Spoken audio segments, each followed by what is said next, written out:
Let's offer our respects to Srila. Hare Krishna, Krishna Krishna, Hare Hare, Hare Ram, Ram Ram,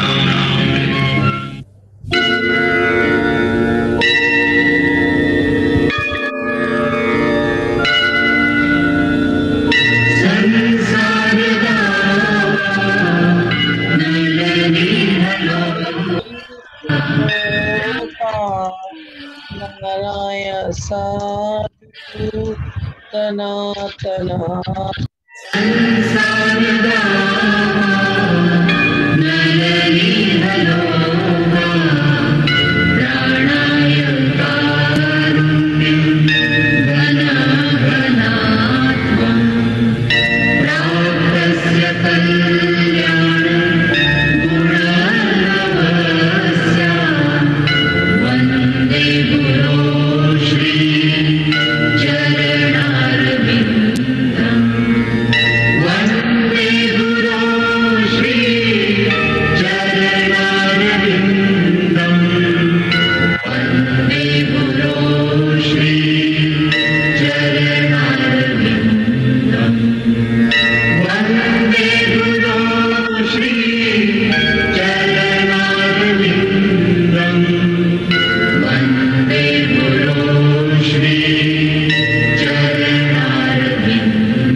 Srila Prabhupada ki Jai.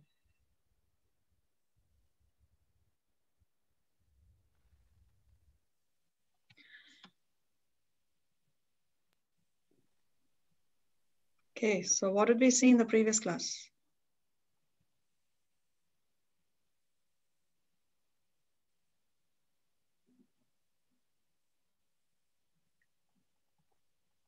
There is pin drop silence. Oh my God.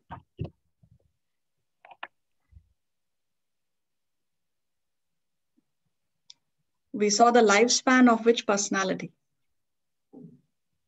Brahma. Yes, Lord Brahma. So what is the lifespan of Lord Brahma?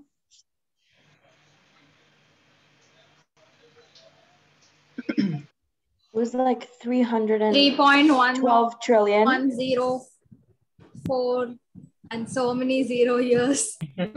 Too many billion years. It was 311 trillion years and 40 million years. Yes, exactly. That is the exact figure. So how do we calculate it? Let's try to calculate it with a calculator here. Can you see my calculator on the screen? Yeah. Okay.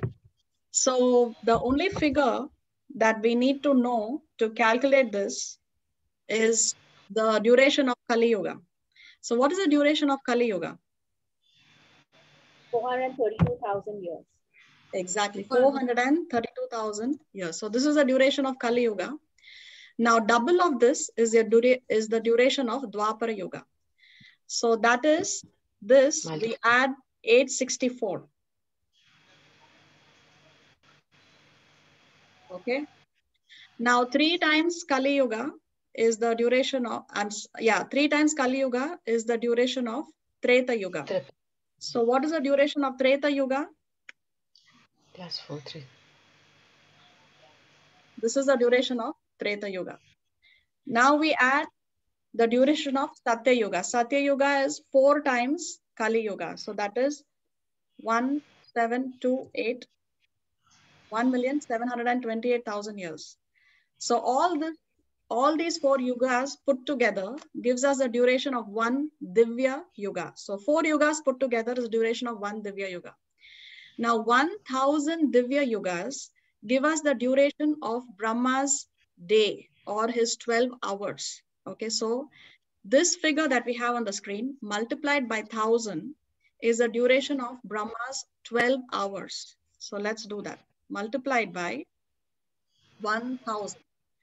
So now we have the duration of Brahma's 12 hours or his day. And the same number of years make for Brahma's night. So this multiplied by 2. Now we have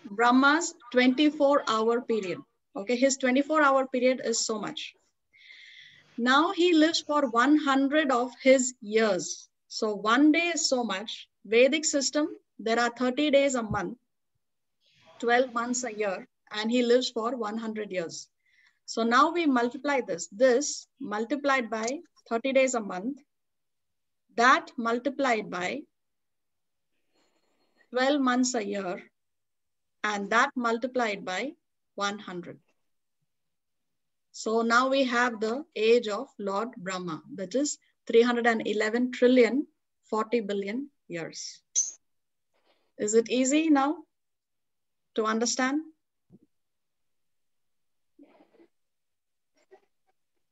So again, there is pin drop file. Yes. Thank you. It's very easy if you Yes. not ask this question in your question paper. Okay, so I will not ask this in the question paper. But at least we can remember that his lifespan is 311 trillion and 40 billion years. So how to calculate that? I'm not asking. Okay.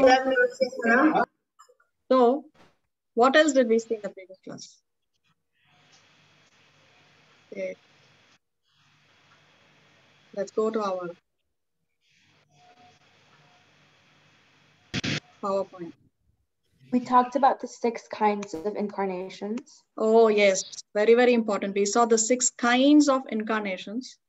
Usually we say avatar and incarnation and expansion, but now we know clearly that there are 6 kinds of incarnations. So what are these 6 kinds of incarnations? Anybody remembers? I can give it a shot. There, in no particular order, Leela avatars, Yes. Yuga avatars, Purusha avatars, Guna avatars, Shaktivesha, and Manvantara. Yes, excellent. So these are the 6 kinds of avatars. Very nice, Disha. Okay, what else did we see? The difference between Krishna and the living entity. Yes, the difference between Krishna and the living entities. How Krishna is, when he descends, his body is spiritual, but our bodies are not spiritual. So this was here. Yeah. 25 avatars of Vishnu. Yes, the 25 Leela avatars. The kinds of Leela avatars are 25. Okay, what else did we see?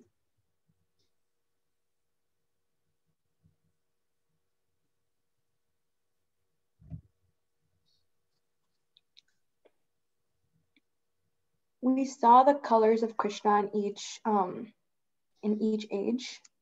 Like each yuga. So yeah, so those were the 4 types of Yuga avatars. The avatar that came in the Satya Yuga, what was his skin color? White.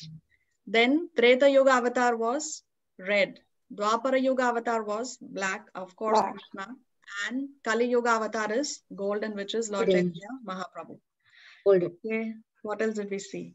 So we saw this very important point of how memory is erased when we take up another body, or at death, when the soul takes another body, the memory is completely erased. So that's why we don't remember our past life. But Krishna's body is not like that, because Krishna doesn't change bodies. Even when he comes to the material world, he still comes in the same spiritual body. He does not have a material body. So therefore Krishna says, I remember my previous birth, but Arjuna, you do not remember your previous birth, because Arjuna has switched bodies, remember? So this thing that we don't remember our past life, but sometimes we have to pay for the past karma, for the activities that we have done in our past lifetimes. People say that it's not fair that I don't remember my past life. I do not know what is it that I am paying for, what is my crime. So the point is that it's actually the Lord has done us a great favor by making us forget our previous lifetime. Because if we are to remember our previous lifetime, we will also remember the anxieties, the pains, the distress that we went through in the previous lifetime. And to remember our relationships from the past lifetime, that also can be a very harrowing experience. No? For example, if I have to remember that, oh, such a person was my son, or he was my husband in the previous lifetime, and then I died early, and now my child is without anybody to take care. So I will be in so much distress taking care of the family and relations in this lifetime and in the previous lifetime. So it's actually a favor that the Lord has done to us by making us forget the previous lifetime. It's not important to know what we did. We know that we are paying for something that we did. There's nothing unfair, right? It's like if there is a building that's on fire, what is more important? To first inquire what caused the fire in the building, or it's important to first get out of the building that is on fire? What is more important of the two? It's more important to get out of the building first, isn't it? Once we have got out of the building, then we can inquire what is it that caused the fire. Then it's okay to inquire. So right now, what we need to focus on is how to get out of this material world, how to get out of this cycle of birth and death. Why we are in this cycle, what we did previously, that is not so important to know. Once we get out of this building, once we get out of the cycle of birth and death, then we can inquire, oh, what is it that we did wrong? Then we can inquire, and then of course it will also be revealed to us if we want to know. But the point is, then we are no more interested to know, because then we are in a Satchit Ananda body. Okay, anyway. So let's continue today's session. Please repeat. Om Namo Bhagavate Vasudevaya. Om Namo Bhagavate Vasudevaya. Om Namo Bhagavate Vasudevaya. Om Namo Om Namo Bhagavate Bhagavate Vasudevaya. Om Namo Bhagavate Om Vasudevaya. Namo Vasudevaya. Om Om Namo Bhagavate Vasudevaya. Om Namo Bhagavate Vasudevaya. Om So Namo who can Bhagavate volunteer to Vasudevaya. read? Volunteers to read? Ma'am, I I want can to read. read translation. Okay, I heard Ayush. Ayush wants to read the translation. And did Saket say something? Ma'am, I want to read the other text. All right, so Saket will read the other text and Ayush will read the translations. Thank you, both of you. All right, so let's read this. Can you read this? Krishna has so far in chapter 10 revealed whom he has spoken this knowledge to before Arjuna, why he is now speaking this again, why he chose Arjuna for the same. He is Aja, unborn. His body does not deteriorate. He is Bhutanam Ishvaro, Lord of all living entities. When he appears, why he appears, what activities he indulges in when he appears. Why is Krishna talking about himself here? Why does he say he is the Lord of all living entities? So you see, so far in this chapter, Krishna has been speaking so much about himself, right? And one may ask, why is Krishna talking so much about himself? Why does he say that he is the Lord of all living entities? Why is he saying all these things? So one may say, is Krishna a dictator wanting everyone to serve him? Why is he saying all this? So the answer to this is in the upcoming verse. Janma karma cha me divyam evam yo veti tattvataha tyaktva deham punarjanma naiti mameti sorjuna. One who knows the transcendental nature of my appearance and activities does not, upon leaving the body, take this birth again in this material world, but attains my eternal abode, O Arjuna. So see, first of all, what Krishna is saying, that his appearance and his activities are transcendental. They are not material. Krishna did not appear, or he was not, as they say, born in common language. No, people say that Krishna was born. So he does not appear because of some biological process between a male and a female. Sometimes there is this joke that goes around WhatsApp groups that says that if Kamsa knew that their child is going to kill him, why did he keep them in the same prison house? Why did he keep them in the same cell? He could have separated them. So Krishna does not depend upon the union of a man and a woman to appear. His appearance is completely transcendental. He was not conceived the way other children are conceived. If you read the Bhagavatam 10th canto, there the description is given that how Krishna first appeared in the mind of Vasudev, and from the mind of Vasudev, he was transferred to the mind of Devaki. That's how, and then Krishna was in the womb of Devaki. So his appearance, both his janma and his activities, his karma. Janma and karma are transcendental. They are not material, like how we have to go through all these processes. His activities and his appearance are completely transcendental, spiritual.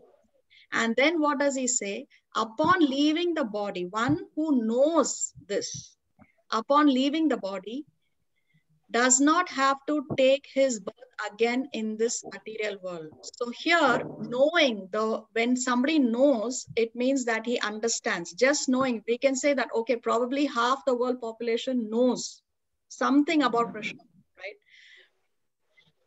So just here, knowing means to understand. And in the Vedic ages, when somebody would understand something, if they had some spiritual knowledge, then they would put it into practice. So when Krishna says knows, Krishna is using the word know in the absolute sense, because previously knowing would automatically mean understanding and putting it into practice. But now, because we are in 2021, we have to make a distinction. So anyway, so the reason why he has he's revealing so much about himself is because when one has this information, when one understands this, how his appearance and activities are spiritual, then that person at the time of death, he does not have to take birth again in the material world, and he attains his board. Okay. So let's read this quote from Prabhupada's preface in the Bhagavad Gita. A living entity is happily the part and parcel of the Lord, and thus his natural function is to render immediate service to the Lord. So the reason why a person upon leaving this body, if he knows that Krishna's appearance and activities are transcendental, why he does not have to take birth again? Why? Because we are parts and parcels of the Lord. And if you read this quote carefully, then when we render service to the Lord, then automatically we are going to be satisfied. So let's take the example of, let's say, the hands and legs of the body. They say that I don't want to work, because if I work, then the stomach gets the nourishment. The food is going to the stomach and we are not getting anything. So they stop working and they think that why should we work to give food to the stomach? Okay. But then if the stomach starves, then there is no nourishment going even to the hands and the legs, because the hands and the legs are connected to the stomach. In the same way, because we are connected to the Lord, we cannot enjoy independently. We have to serve the Lord, and when we serve the Lord, automatically we will also receive happiness, satisfaction.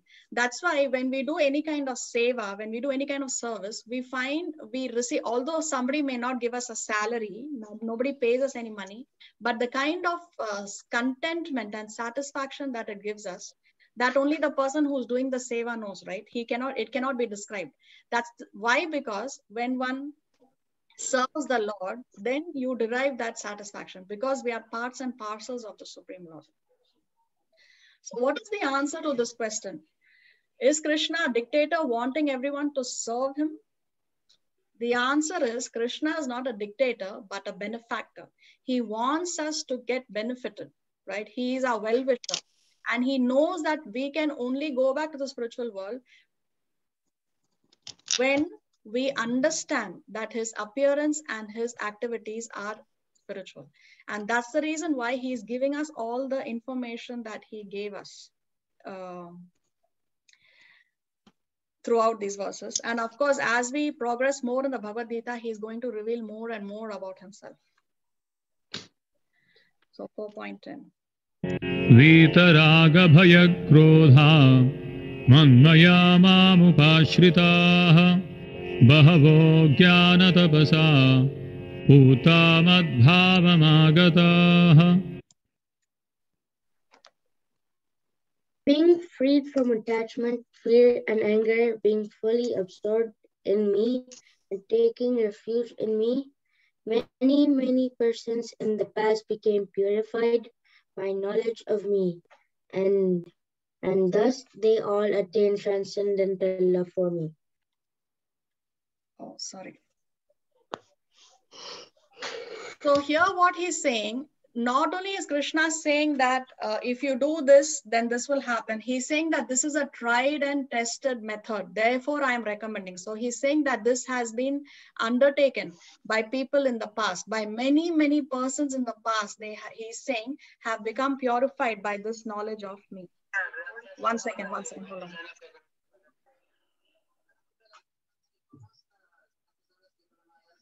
Oh God.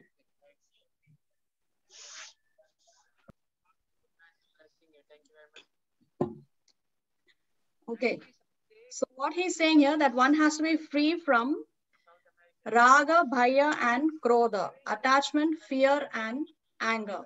Normally, okay, I'm comparing 4.10 with 2.56 here. Can you tell me why I have put them side by side? What is the reason that we have brought in 2.56 in this verse? Let's see who can observe. In 4.10, the first line of the first verse is the same as the third one in 2.56. Yes, Krishna is repeating the same point here that he said in chapter 2. He's saying the same thing in chapter 4. What is it that he's saying in this line? What is the point that he's repeating?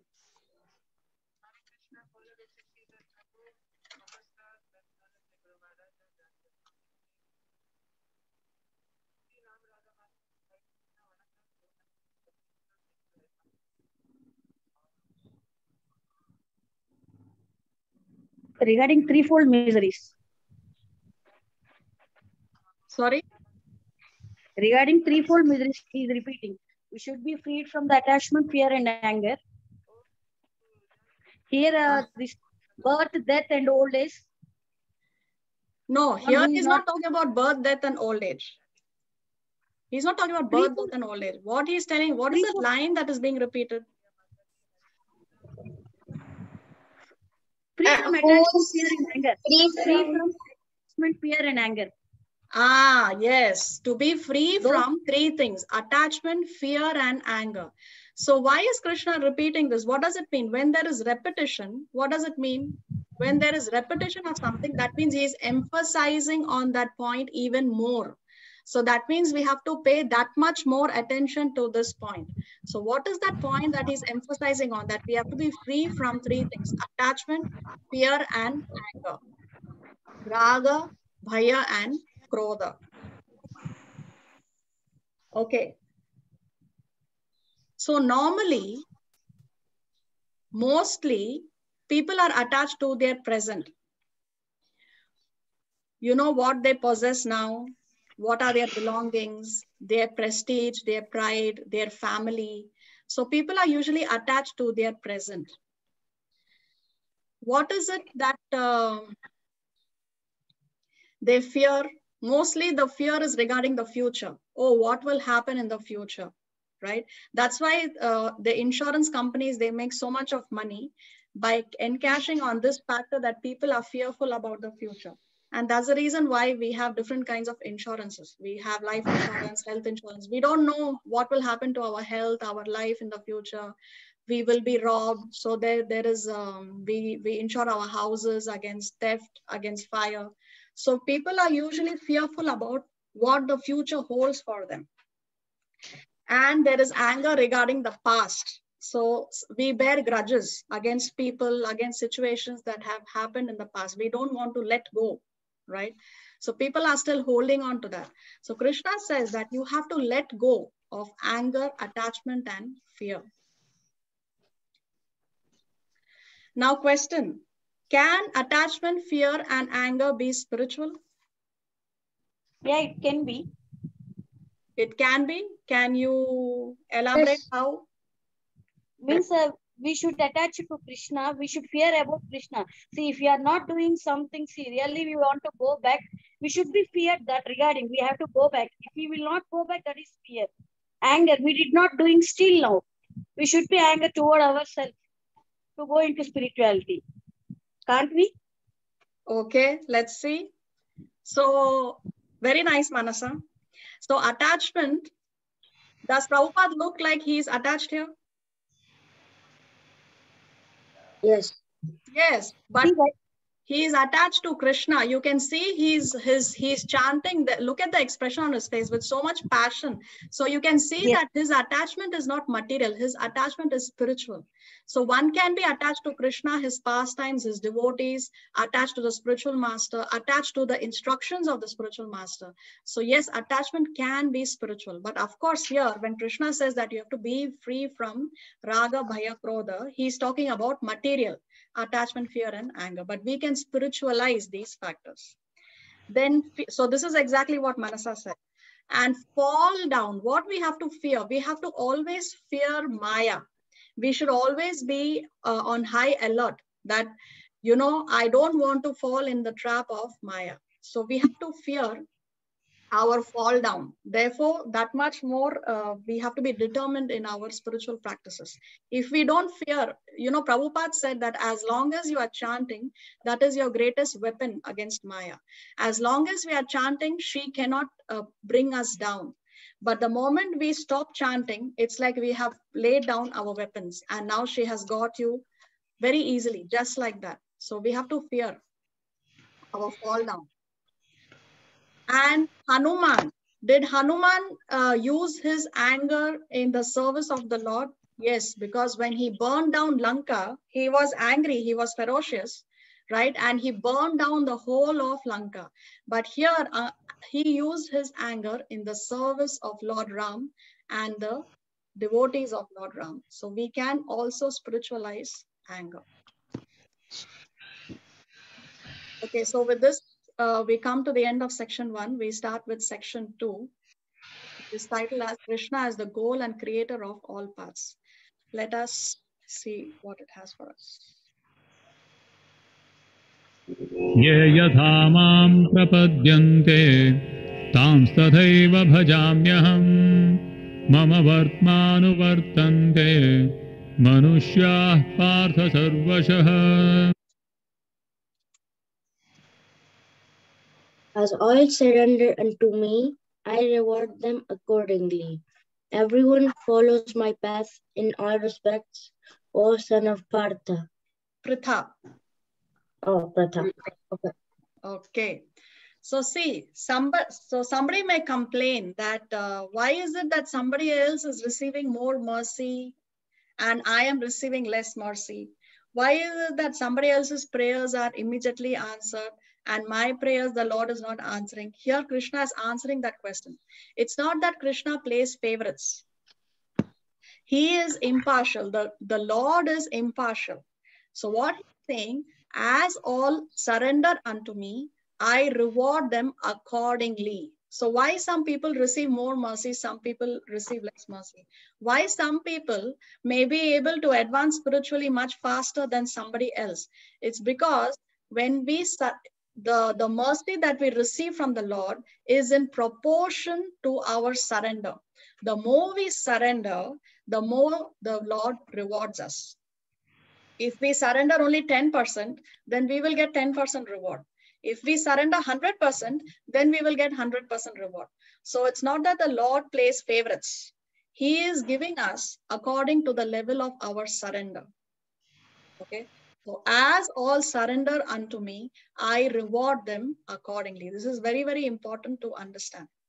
Then everyone follows my path in all respects, O son of Pritha. So no matter what religion one is following, Krishna says everyone follows my path in all respects. So let us see this in more detail to try and understand this. Let's read this text on the left.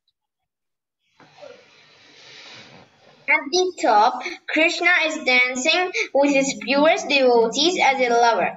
On the lotus petals, the Lord is reciprocating with his devotees as a son, as a friend, and as a master.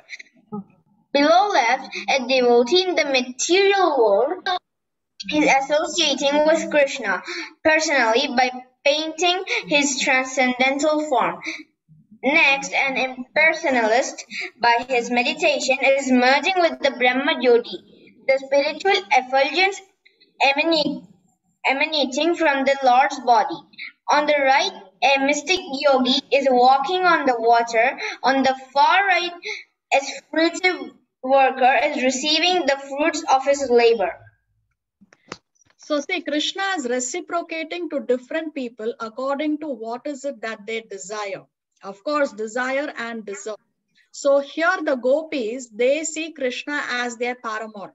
So therefore, he's reciprocating with the gopis in that capacity. Then Yashoda, she sees Krishna as her son. So therefore, Krishna is playing his Bal Leela with Yashoda, right? Yashoda doesn't think that Krishna is the supreme personality of Godhead. For Yashoda, Krishna is just her son, her Lala.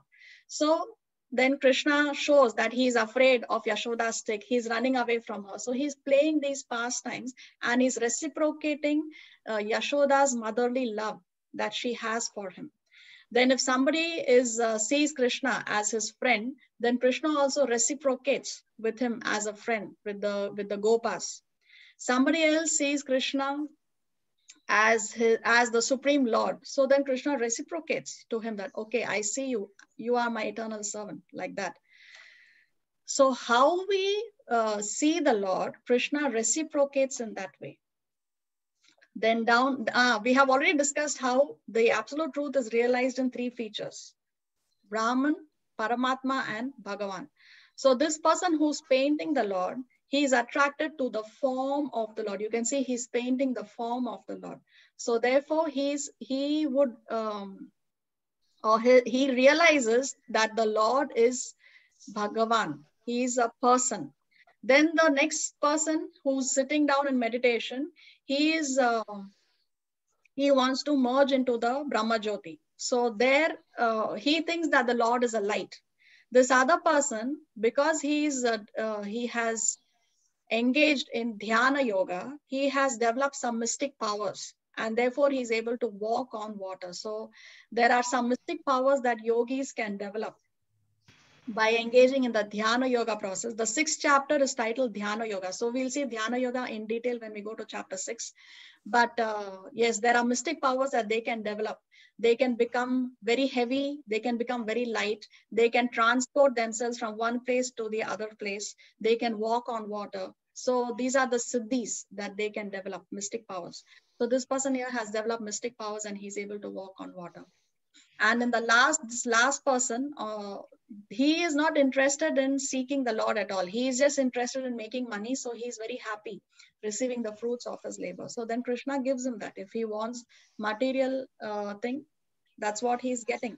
So each one gets according to what they desire. And of course, according to what they deserve. It should also be in the karmic bank balance. So Krishna is saying that everyone follows my path in all respects. So irrespective of whether somebody is trying to realize Bhagavan or Paramatma or what was that? Brahman, irrespective of that, actually everybody is realizing God only. They are following Krishna only. He is saying here. So this we have seen in detail when we read chapter 2, how some people believe God is a light. God is formless. He does not have a form. They believe that he's a light. So they are realizing the Brahman aspect of Krishna. Somebody believes that Krishna is the Paramatma. He's in the heart of every living entity. So yes, of course, he's in the heart of every living entity, but he's also beyond that. He is not only that, he is also beyond that.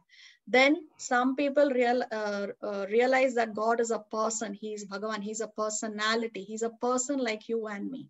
So then they realize the Bhagavan feature of the Lord. So irrespective of whether they believe in Brahman, Paramatma, or Bhagavan, they are all realizing different aspects of Krishna only. So when we, so we saw this example in chapter 2, but repetition is important for emphasis. So let's say somebody is looking at a mountain from a far distance. So this is what he sees, more or less, right? So this is like realizing God as the Brahman, or only the light or the effulgence. But as we walk closer, or as we advance more in our spirituality, then the person realizes that no, this mountain is not just this, but on the mountain there is grass, there are some trees, there are some plants which are growing on the mountains. So he gets a better understanding of what is the mountain when he goes more close to the mountain. So this is like realizing the Paramatma feature of the Lord, because now we have advanced even more and our understanding has increased. So we see that the Lord, yes, of course, the mountain is like that, but the mountain is only not like how it is on the left side of your screen. The mountain is also like this. It also has plants and vegetation growing on that, on the right side of your screen. But then as the person advances even more ahead, then he can see the people who are living there on the mountains, the houses, the businesses, and the people over there. So now he gets a even better view of what the mountain looks like. So this is compared to realizing God as a person, or the Bhagavan feature of the Lord. So all three are correct. You cannot say the mountain is not like what it looks on the left, but the mountain is not only that. That's the point. So yes, God is a light, but he is not only the light, he is also the Paramatma. He is not only the light and Paramatma, he is also a person. So it's the same God, but we are realizing different features of the Lord. So is God some impersonal light or energy, or is he a person? Now this is a this is a great controversy amongst the various groups of followers. No, some people say God is only light or energy, he's not a person. Some people say he's a person. So let's try to analyze this. Now Microsoft is a well-managed multinational company with operations around the world. Yes. But we know that behind that multinational organization, there is a person who's running and managing Microsoft. So it cannot be managed without a person behind the scene. So there is a person who's running it. So like that, the whole cosmic manifestation, can it exist without a person who's managing all this? Is that possible? It's not possible. There has to be a person who is managing the gigantic if a small company also has to be managed by a person, how can this entire cosmic manifestation go on automatically by default, just by chance? That's not possible. There has to be a person behind all this. Now, who is that person is the next question. So we say that the person is Krishna, not we say. Now we will prove how it's not blind faith. So the next question is, why only Krishna? Why should I accept that Krishna is the Supreme Personality of Godhead? Why should I accept it? I don't want to accept it. What is the proof? What is the evidence? So let's see what Krishna himself instructs in the Bhagavad Gita. Let's quickly read this. I am the source of all spiritual and material world. Everything emanates from me. The wise who perfectly know this engage in my devotional service and worship me with all their hearts. So these are different quotes from other chapters of the Bhagavad Gita. We will see them in detail, but now we will go through them quickly. So Krishna says in chapter 10 that I am the source of all spiritual and material worlds. So he himself is declaring that everything spiritual and material has come from him. He is not saying that this has come from some other devata or this has come from somebody else. He is clearly saying that I am the source of all spiritual and material worlds. Everything emanates from me, he says. Next. Furthermore, O Arjuna, I am generating seed of all existences. There is no being moving or unmoving that can exist without me. So Krishna is saying that he is the bija, he is the generating seed of all existences, and no moving or non-moving being can exist without me. So this includes even Lord Brahma. No moving or non-moving being can exist without me, Krishna says. Next.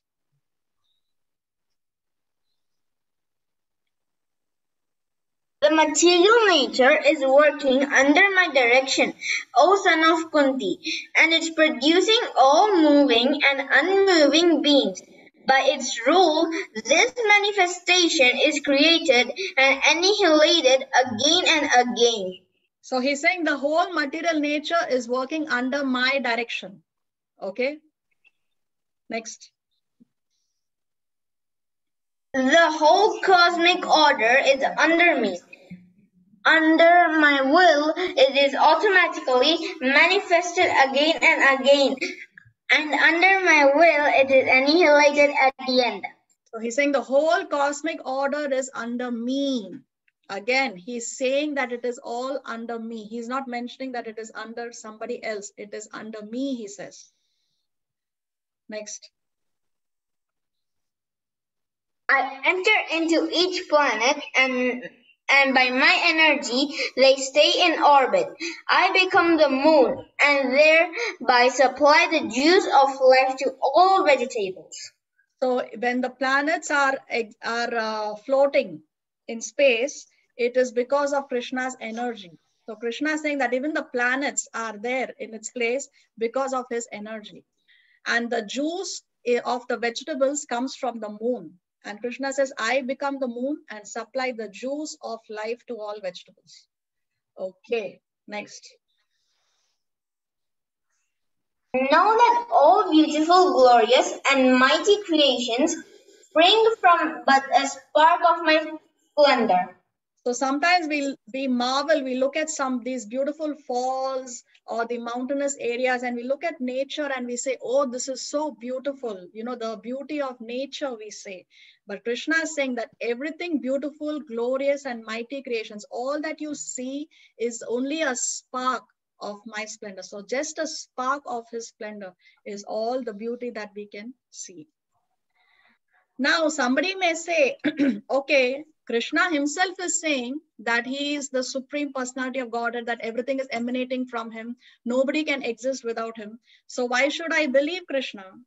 Somebody else also may say, okay, I repeat the same thing. You know what? I am the source of everything. The planets are in the orbit because of me. Now, why should we believe what somebody else says? So not only did Krishna declare what he declared, he also proved it by showing the Virat Roop. He also proved it by showing the universal form.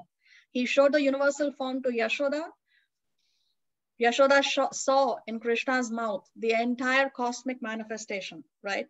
And also on the battlefield of Arjuna, upon Arjuna's request, Krishna showed the Virat Roop. And in that Virat Roop, in that universal form, all the demigods were shown to Arjuna. So not only did Krishna declare or say that he is the supreme, he also proved it by showing the universal form. So let's say somebody else is saying the same thing, that if somebody says that he is God, then he should also be able to show the universal form. Is he capable of showing the Virat Roop? Then we can accept somebody else as God. But if somebody else declares that he is God, but he cannot show the Virat Roop, then we know that he is bogus. Okay. So here's a picture. No, that's okay. So here is a picture of the universal form. We will see this in great detail when we go to chapter 11. In chapter 11 of the Bhagavad Gita, that's when Krishna is showing the Virat Roop or the universal form to Arjuna. So we will see the details when we go there.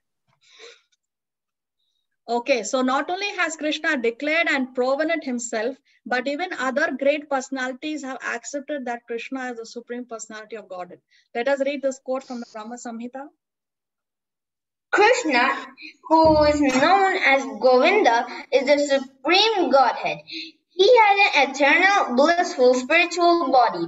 He is the origin of all. He has no other origin, and he is the prime cause of all causes. So this verse is from the Brahma Samhita, chapter 5, verse number 1. Very, very famous and often quoted verse. Lord Brahma, he glorifies Krishna. So this is a composition by Lord Brahma himself. And even Lord Brahma has said that Krishna is the supreme Godhead. So he says, Ishvara Parama Krishna. The prayer in Sanskrit is like this. Ishvara Parama Krishna, Satchit Ananda Vigraha. He has an eternal blissful spiritual body. Satchitananda Vigraha. Anadir Adir Govinda. He is the origin of all. He has no other origin but himself. So Anadir Adir Govinda. Then Sarva Karana Karanam. He is the cause of all causes. So this is Brahma's prayers. Ishvara Parama Krishna, Satchitananda Vigraha, Anadir Adir Govinda, Sarva Karana Karanam. So even Lord Brahma has said that Krishna is that supreme personality of Godhead. Okay, next, let's read this. All great sages confirm Krishna's supremacy. Arjuna said, "You are the supreme Brahman, the ultimate, the supreme abode and purifier, the absolute truth, and the eternal divine person. You are the primal God, transcendental and original, and you are the unborn and all-pervading beauty." All the great sages such as Narada, Asita, Devala, and Vyasa proclaim this of you, and now you yourself are declaring it.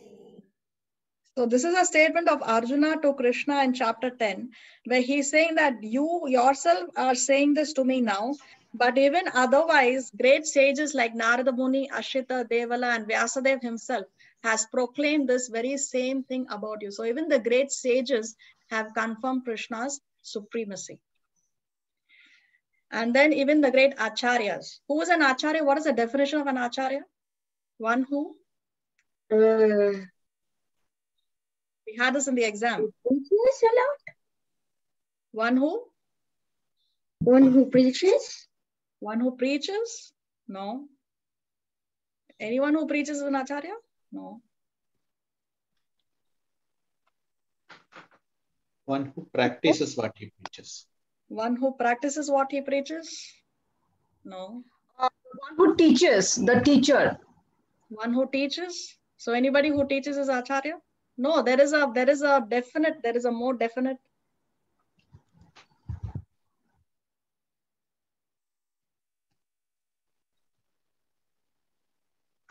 Krishna Kumar was close. His definition is very close to the actual definition.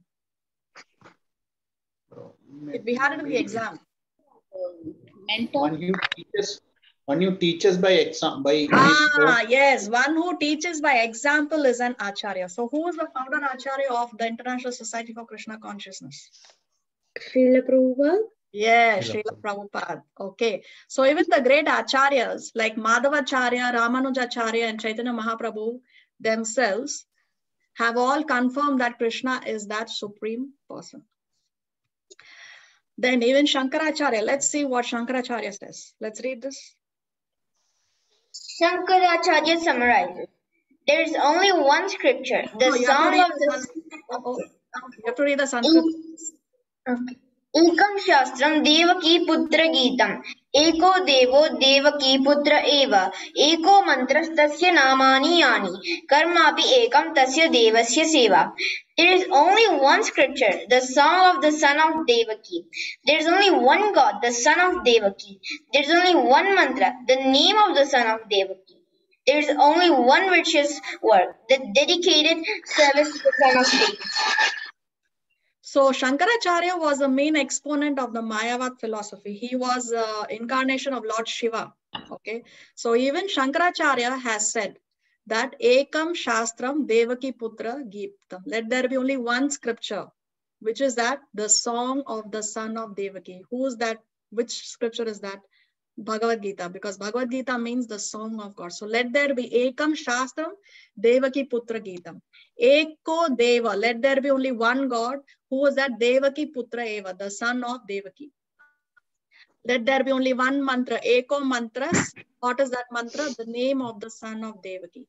So let there be only one virtuous work dedicated to the service of the son of Devaki. So this, even Shankaracharya has said this.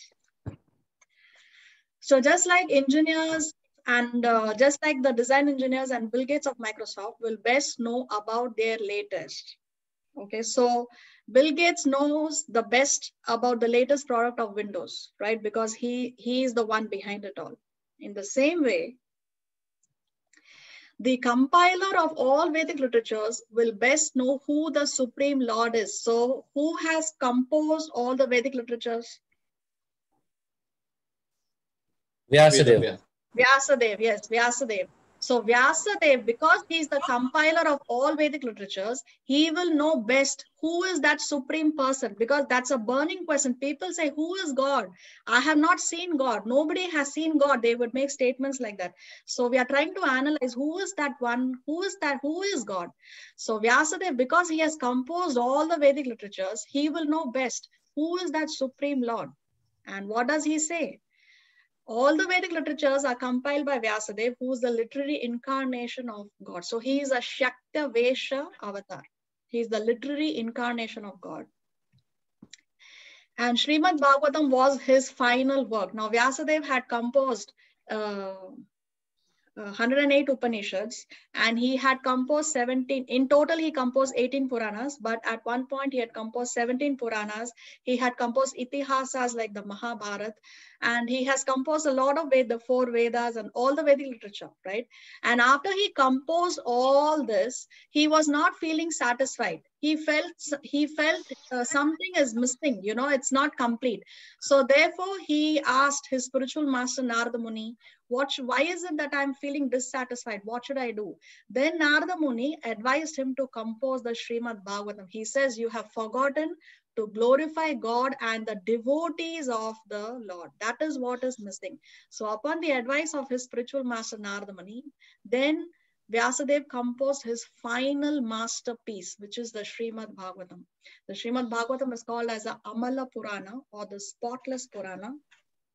And this was his final masterpiece. So in the Srimad Bhagavatam, he mentions the various incarnations of the Supreme Lord. So all the avatars he has mentioned in the Srimad Bhagavatam.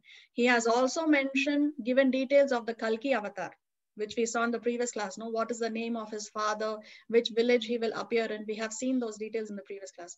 And even Gautam Buddha, he has predicted. So the Bhagavatam was written by him 5,000 years back, and Buddha appeared some 2,500 years back. So even his appearance was predicted in the Bhagavatam. Okay, so in that he has mentioned all the various incarnations of the Supreme Lord. So he has mentioned names like Narsimhadev, Vamanadev, the Kurma avatar, Buddha avatar, Parashuram, Varaha, Krishna and Balaram, Ram, right? And after mentioning various incarnations, he writes, what does he write? Let's read, Saket.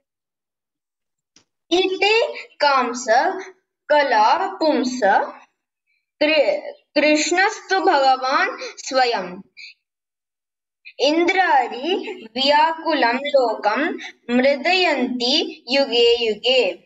So this line, Krishnastu Bhagavan Swayam, this is considered to be the mission statement of the Srimad Bhagavatam. The Bhagavatam is a massive, huge literature. It has 18,000 shlokas. Bhagavad Gita 700 shlokas.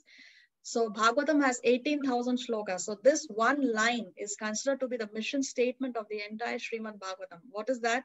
Krishnastu Bhagavan Swayam. Let us see the translation of this verse. All the above mentioned incarnations are either planetary portions or portions of the plenary portions of the Lord. But Lord Sri Krishna is the original personality of Godhead. All of them appear on planets wherever there is a disturbance created by the ashes. The Lord incarnates to protect the seas. So after mentioning the names of all these incarnations, all right, after mentioning all these avatars, then at the end, you can go and see this verse in Srimad Bhagavatam, Canto 1, Chapter 3, verse number 28. After mentioning all these incarnations, then he says that all the above incarnations are either plenary portions. So they are expansions of Krishna, or portions of the plenary portion. So they are expansions of the expansions of Krishna. But Krishna is the original personality of Godhead.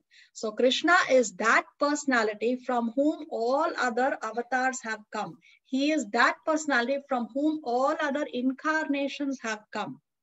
So Krishna doesn't come from Vishnu.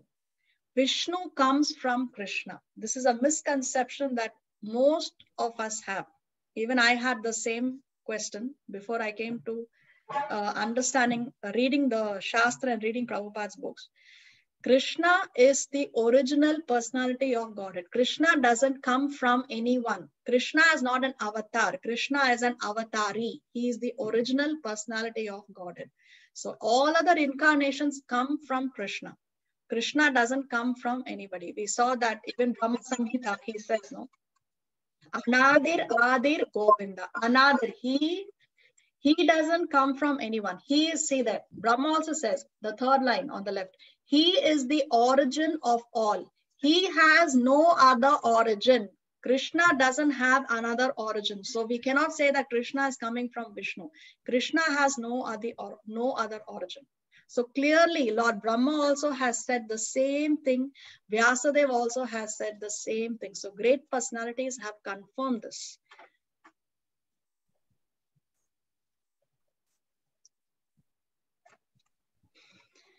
Okay, so then who are the devatas? Who are these other demigods? Who are they then?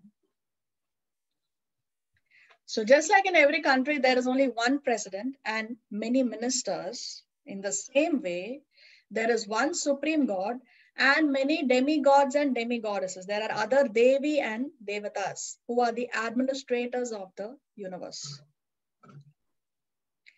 So the demigods are assistants of the Supreme Personality of Godhead and are empowered administrators of material affairs. So empowered administrators, they are the Shaktya Vesha Avatar. Shaktya Vesha Avatar means they have some Shakti. They are given some power to do a particular task. So they are empowered administrators of material affairs. For example, Lord Brahma is empowered to create. Who can create? Can we create? Can you and I create something can we create planets and living entities? We cannot do that, right? So Brahma is empowered to create. Lord Shiva is empowered to destroy. So destruction is brought about by Lord Shiva. Like that, these administrators, these demigods are empowered to carry out a specific work. Now let's try to analyze. Now there are so many isms. No, we have other religions. So how to understand this now? So Sanatan Dharma is coming from the dawn of creation. So we cannot put a date there. It's coming from the dawn of creation. Bhagavad Gita was re-spoken to Arjuna some 5,000 years back. Buddhism is 2,500 years old. Christianity is 2,000 years old. Islam is 1,300 years old. So like that, we have other religions, right, which have come into existence. So why are there so many religions then?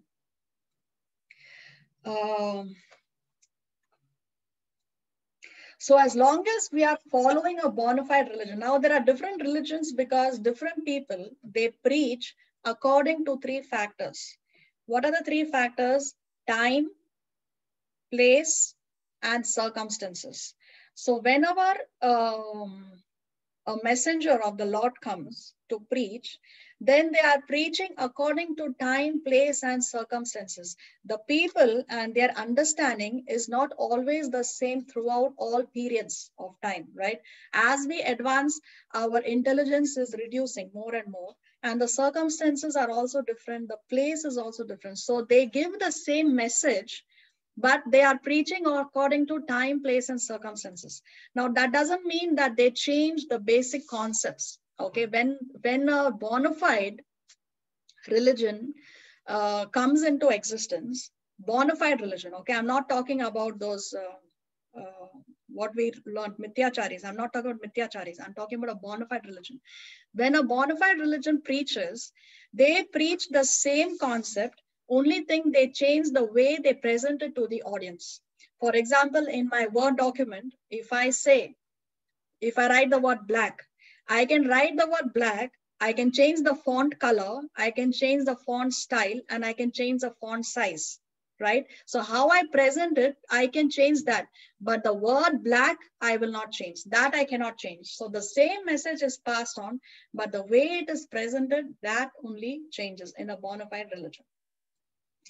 So whichever religion we may follow, as long as we are on the bona fide path, authorized path, then we are going towards the goal. Okay, all bona fide religions, at the end of the day, they teach only one thing. What is it? That we have to love God. Okay, even Jesus Christ preached the same thing. You have to love God with your whole heart, whole soul. Jesus Christ also taught the same thing. So any bona fide religion, at the end of it, they teach you that you have to love God. So if we are following a bona fide religion, then we are going towards the Lord. If we are following a mithyachari, then we are going in the wrong direction. So, you know, if the Lord is zillions of miles away from us, but if we are running in the right direction, someday we will get there. But if we are on the wrong track, then Krishna may be just half a kilometer away from us. But because we are running in the opposite direction, we will never reach Krishna. So then infinitely we are going to be running, infinitely we are going to be in the cycle of birth and death. So what is important is not that we are running. Direction is very important. In which direction are we running? We have to make sure we are in the right direction. So we have to follow a bona fide path. So someday or the other, we will reach there. But having said that, still there is a difference. Now, what is the difference? The difference is Sanatana Dharma is closest to the goal. We will reach there quicker than any other path. Why? Because in Sanatana Dharma, the surrender is full. We saw, no, Krishna says, as they surrender unto me, I reward them accordingly. So how quick we get the result depends on how much we are going to surrender. So some bona fide religions expect you to surrender more. Some bona fide religions expect you to surrender less. That's why there is a slight change in the rules and regulations that they follow. So Sanatana Dharma is the closest to the goal. That is the advantage if we follow Sanatana Dharma. Prabhupada said, that was Prabhupada's promise. He said, if you chant 16 rounds and follow the 4 regulative principles. What are the 4 regulative principles? No meat eating, no intoxication, no illicit sex, and no gambling. So he said, if you chant 16 rounds every day and follow the 4 regulative principles under a bona fide spiritual master, then you can go back to Godhead at the end of this lifetime. And it's not that we have to start from our childhood or the age of 20, 30, 40, 80, 100. No. You can start at any age, right? But you chant 16 rounds under the instruction of a bona fide spiritual master, follow the 4 regulative principles. You can go back to Godhead at the end of this lifetime. So it is quickest. You are closest to the goal if you follow Sanatana Dharma. Other religions, yes, they are bona fide. They will take you to the goal, but it will take you some more lifetimes. So this choice we have to make. How quickly we want to go to our goal. Are we willing to wait for some more lifetimes, or we want to go back at the end of this lifetime? This is something that we have to analyze. So if we want to go back in this lifetime, then we have to surrender more. So we get this a lot. Oh, in ISKCON, we cannot even eat onion and garlic. So it's very hard to follow. Yes, because we are surrendering more, we will get the result more quickly. But if we are still attached to eating onion and garlic, to drinking tea and coffee, then that 1 cup of tea, that 1 cup of coffee is coming in the way of me going back to Godhead. So I made a choice. In my case, I made the choice.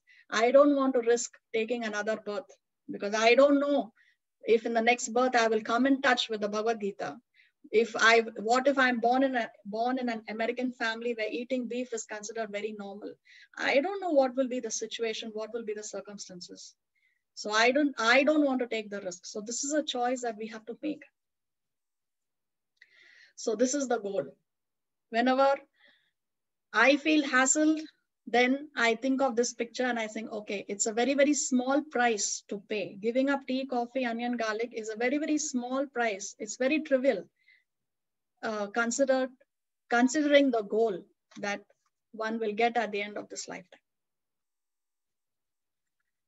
So now, what is the answer to this question? Why did God create so many religions? Why there are different names, forms, worship, rituals of God? Is there a path that synthesizes all this religion? Is there any one ultimate goal behind all these religions? So what is the answer to this burning question? The answer, why did God create so many religions? Because everyone is equal in God's eyes, but God is not equal in everyone's eyes. We are all equal in God's eyes. We are all children of God.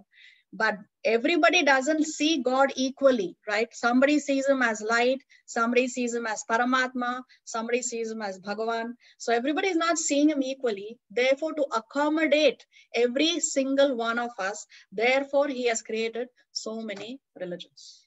This is the answer to that question. So different scriptures are meant for different audiences, just as how we have elementary school education, high school education, and college education.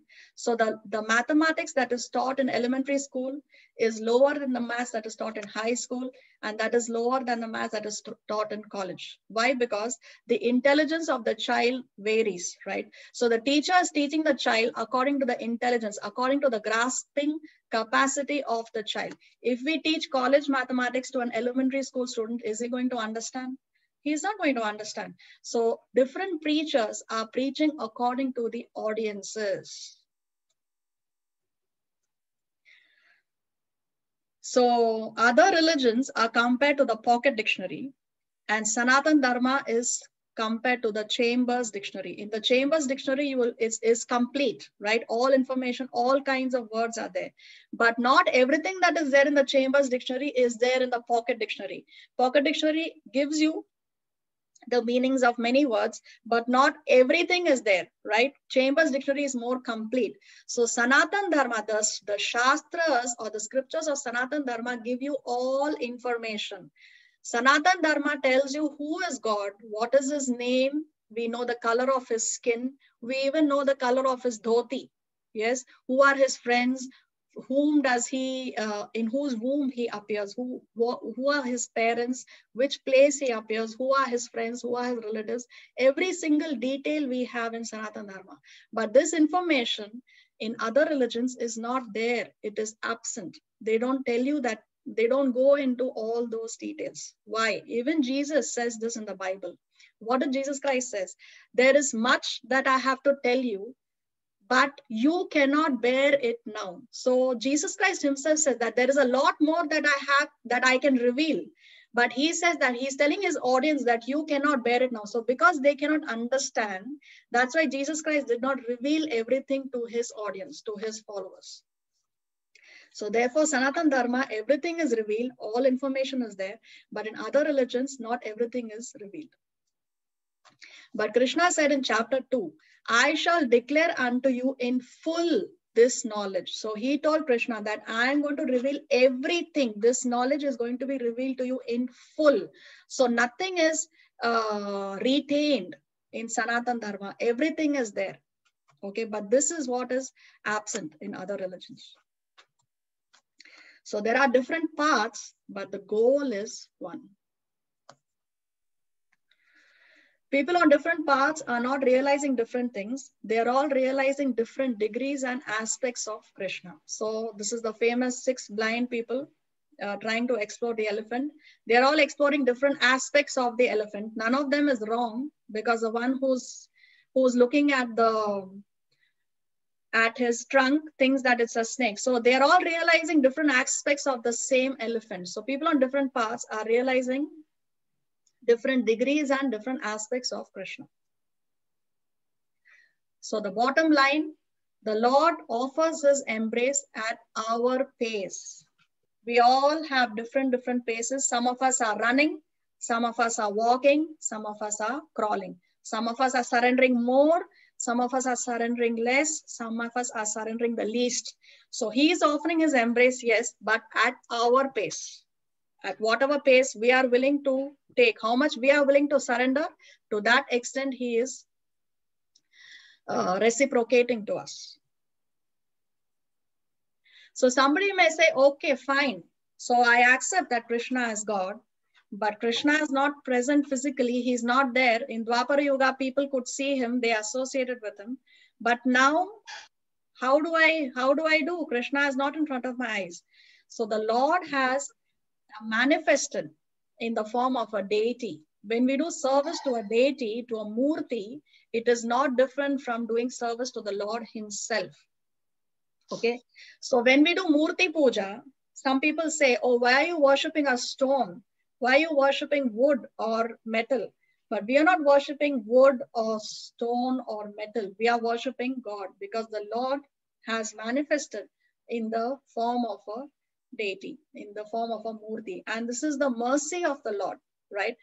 It is the Lord's mercy that he is receiving service in the form of a murti because we are not qualified to see him personally.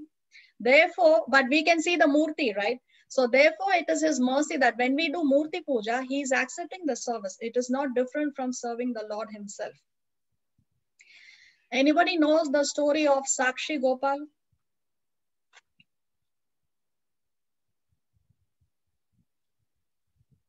Where is this deity of Sakshi Gopal? Anybody knows in India, very, very famous temple. The temple of Sakshi Gopal.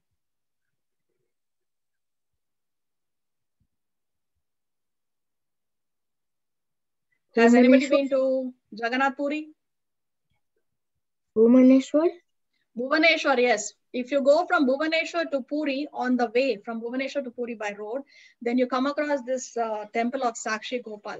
So Sakshi Gopal was a deity who walked and talked. This murti walked and talked. That's why the murti is called as Sakshi Gopal. We will see the story. We'll see the video at the end of the class as time permits. Otherwise, we will see it in the next class. Okay, so this is another very, very famous deity of Lord Krishna. This deity of Krishna is sitting. He's in a sitting posture.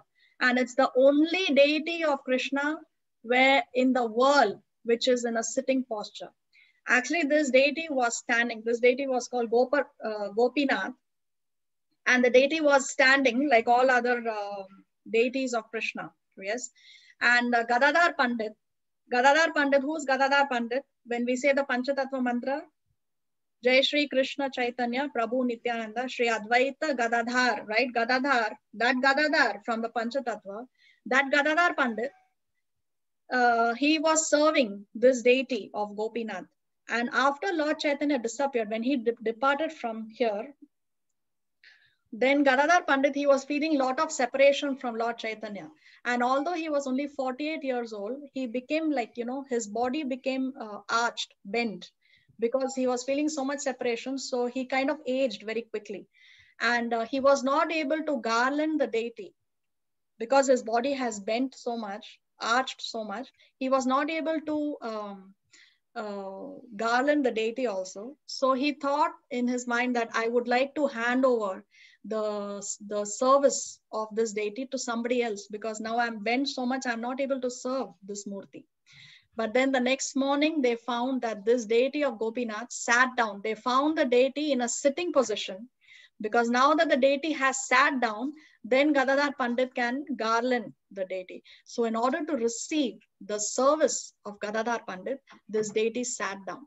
So this is very, very famous deity in Puri. If you go to Jagannath Puri, it's in the same campus where our Namacharya, who's our Namacharya? Haridas Thakur. So Haridas Thakur, he used to chant 300,000 names of the Lord every day. Remember Haridas Thakur? So the tree under which he used to chant, in that tree is there till today. You can go and visit that place. And the same campus is this temple of Tota Gopinath. This deity is now called Tota Gopinath, and he's the only sitting deity of Krishna in the world. So if you visit Jagannath Puri, definitely please go and visit this place. Very, very special deity. Me and my mom actually visited this place, but I didn't remember. Okay, you were too small, but you can visit again. So yes, this place is very, very special. Okay, so Ayush, you are so young and you have visited all these dhams. Huh? Very lucky you are. Yes. Good. Okay, so now somebody may ask this question. If Krishna, the Supreme Lord, gives a soul whatever he wants, then why don't people surrender to him? Why do they worship others to fulfill their desires? So now Krishna is saying, Krishna said that as they surrender to me, I reward them accordingly. Where is that shloka? Let's read it again.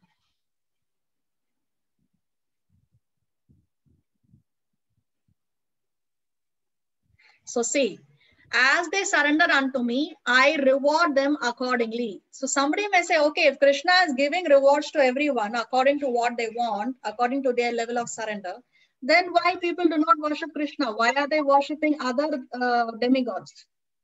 Right? This question may come to our mind. So Krishna answers this in the next verse. Let us see. 12. काङ्क्षन्तः कर्मणां सिद्धिं यजन्त इह देवताः क्षिप्रं हि मानुषे लोके सिद्धिर्भवति कर्मजा. Men in this world desire success and fruitive activities, and therefore they worship the demigods.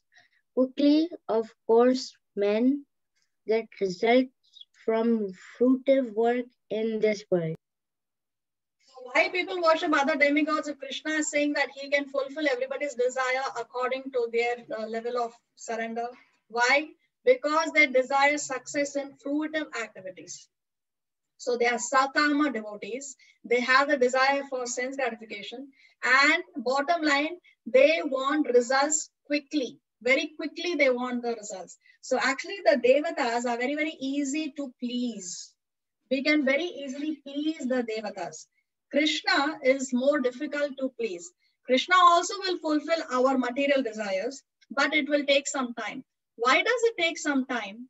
Because Krishna, before fulfilling our material desires, first purifies our heart. Classic example of this is Dhruva Maharaj. We know the story of Dhruv, right? So Dhruv, he had a stepmother, and the stepmother didn't want him to receive the same affection from his father like her own son did. So Dhruva said that I want a kingdom. Dhruva's desire, after he saw that how he's not getting the affection of his father, and how the stepmother is only favoring her own son, then Dhruva had this desire that I want to have a kingdom even greater than that of my great-grandfather. Who was the great-grandfather of Dhruva? Brahma, Lord Brahma. Lord Brahma himself, yes, very nice, Gayatri. So Dhruva's desire was, I want a kingdom even greater than that of Lord Brahma, greater than that of my great-grandfather. So is this a material desire or a spiritual desire? Material. No, it's a material desire because he wants some property, right? Although he wants a king, it's a kingdom that he wants. Spiritual desire means I want to go to the spiritual world. I want to desire the Lord, or I want to serve the Lord, his devotees. So these are all spiritual desires, but he wants a kingdom. So this is a material desire. But whom is he worshipping for this material desire? Who was Dhruva worshipping? Huh? Lord Vishnu. Lord Vishnu. Yes, Lord Vishnu. So he went to the forest and he was meditating on Lord Vishnu. Finally, Lord Vishnu appeared in front of him. Here's the photo. So finally, Lord Vishnu appeared in front of him. And then when Lord Vishnu asked Dhruva, okay, what is it that you want? You know what Dhruva said? Dhruva said, I don't want anything. He said, I don't want anything. Why? Because now Lord Vishnu has purified his heart. So now he realized, Dhruva realized that if you read the chapter, you will see Dhruva says, I was desiring broken pieces of glass. Dhruva said, I was previously desiring broken pieces of glass. Now he realized that what he was asking for is so petty, so insignificant, right? So now Dhruva did not want it anymore because now he has been purified.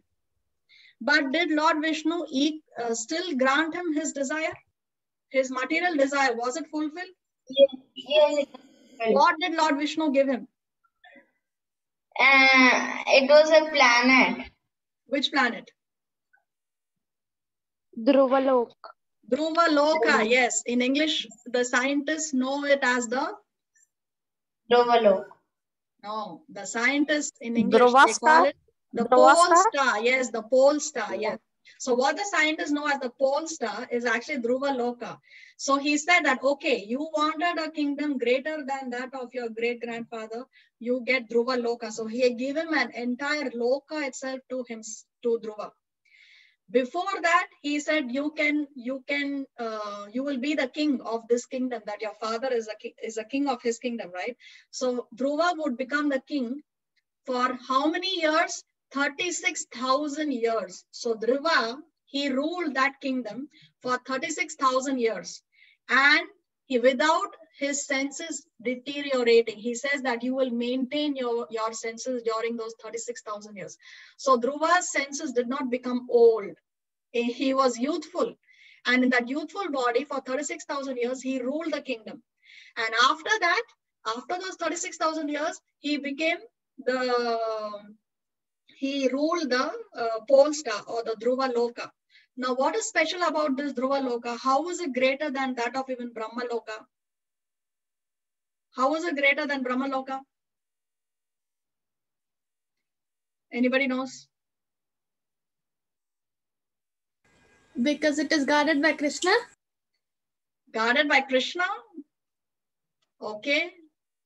But more specifically? He's a devotee of Krishna?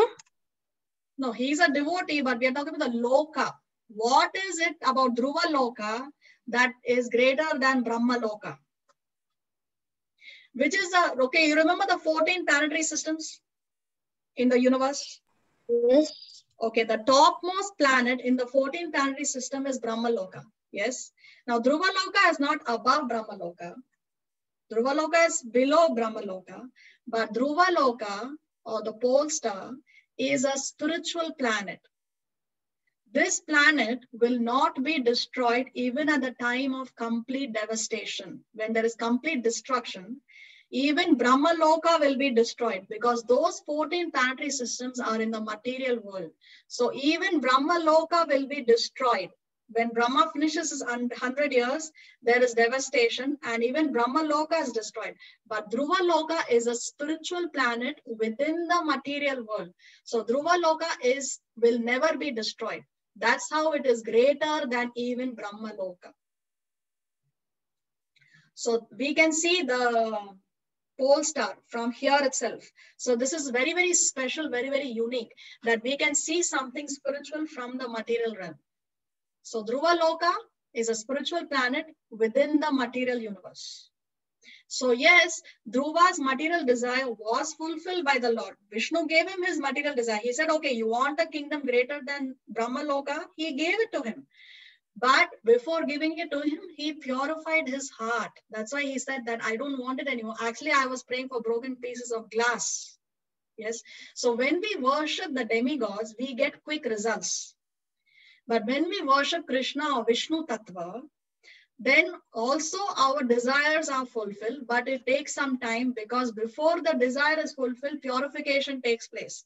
But when we get boons from the demigods, purification does not take place, just the desire is fulfilled. So examples, that's why you will see the demons, they worship the demigods because they get quick results. Hiranyakashipu worship Lord Brahma, right? So Lord Brahma gave Hiranyakashipu his boons, but then Hiranyakashipu's heart was not purified before he got those boons. Did Hiranyakashipu undergo a purification of the heart like Dhruva did? No.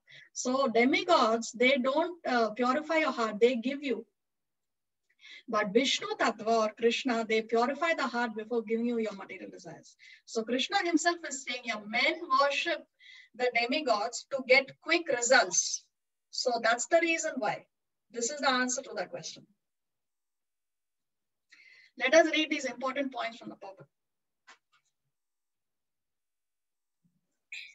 They worship demigods or some powerful man of this world because they want quick results in their fruitive acts. One who worships Krishna for material benefit does obtain his desire, but first Krishna purifies his heart. Purification may take some time. Also, when reward is achieved, devotee no longer wants it.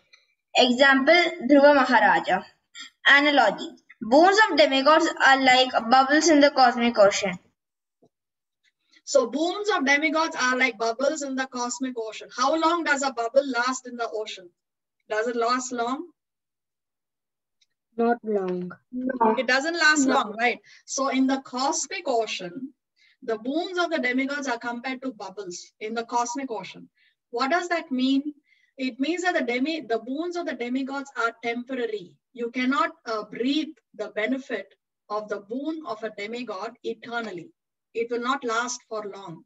So Hiranyakashipu got boons from Lord Brahma, but eventually Hiranyakashipu was killed by Narsimhadev. Ravan also got some boons, right? Ravan also worshipped Lord Shiva and he did some austerity penances to please Lord Brahma also. But eventually even Ravan was killed by Lord Ram.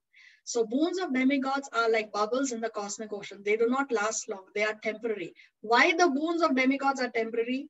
Because they themselves are only temporary.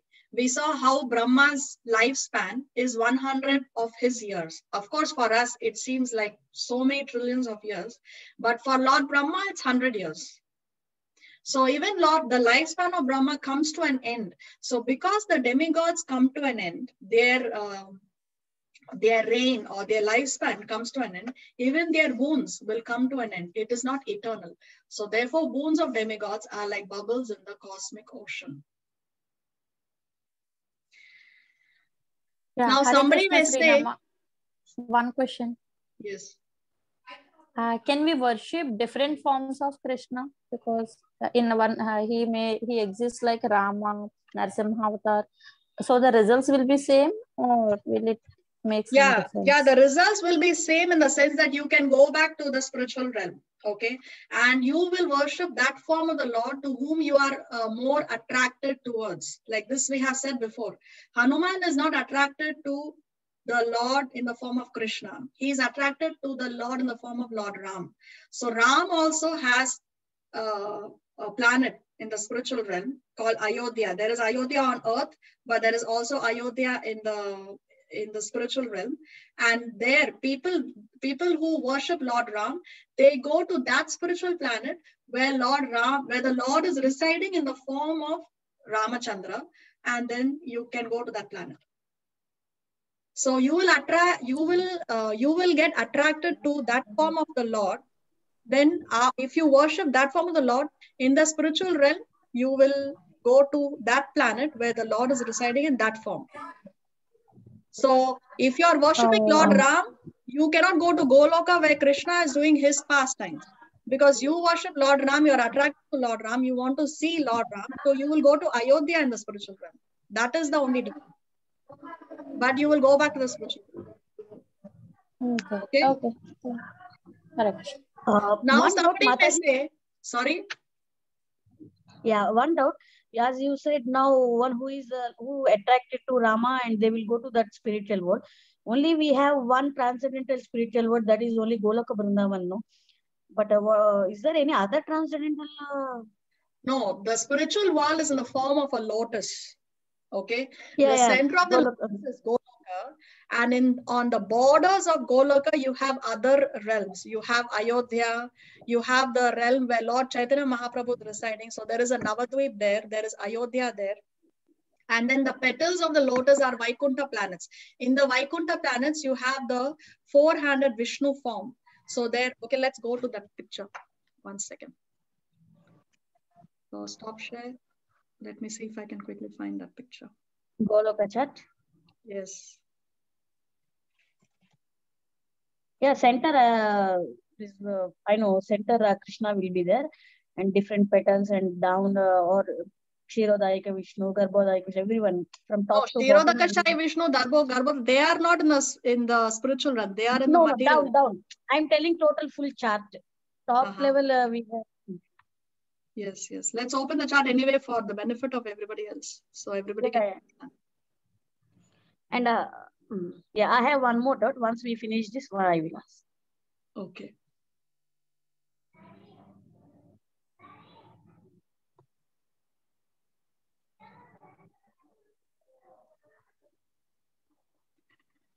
Okay, let me share the screen.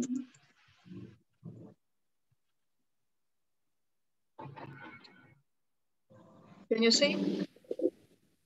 Yes. So first of all, the spiritual world is in the form of this lotus. Okay. The center of the lotus here you can see is Goloka Vrindavan. Now let me zoom it. So can you see here there is Dwarka, Mathura Dham? You can see this is Goloka Vrindavan. Here on the peripheral of Goloka, you have Mathura Dham, you have Dwarka Dham, you have Ayodhya. So worshippers of Lord Ram go here in this Ayodhya Dham. So here Lord Ramachandra is residing. Dwarka Dham, Krishna is residing as a king. Okay, because Krishna was a king of Dwarka. In Goloka, Krishna is residing eternally as a 16-year-old boy. And Radharani is eternally a 14-year-old girl. So when one is in Goloka, you are associating with Krishna as a cowherd boy. Here we don't remember that Krishna is God. See, when we know that Krishna is God, immediately what is our relationship? We want to offer obeisances. We are very reverential. No? The relationship is very formal. But in Goloka, we forget that he is God. So we associate with him as a friend. So the relationship is informal. There is more nectar in this relationship. But here in Dwarka, Krishna is the king. So the relationship between the king and the subjects is it's different. The rasa is different, right? But if we are attracted to Krishna as a king, then we are in Dwarka. We go to this part of the spiritual realm. Then the petals of the lotus are here. They are called as a Vaikuntha Loka. This is all of the spiritual realm. So here you can see there is a planet for Narsimha Dev. Here you can see Lord Buddha, right? Here you can see Paraha. But all these planets are temporary.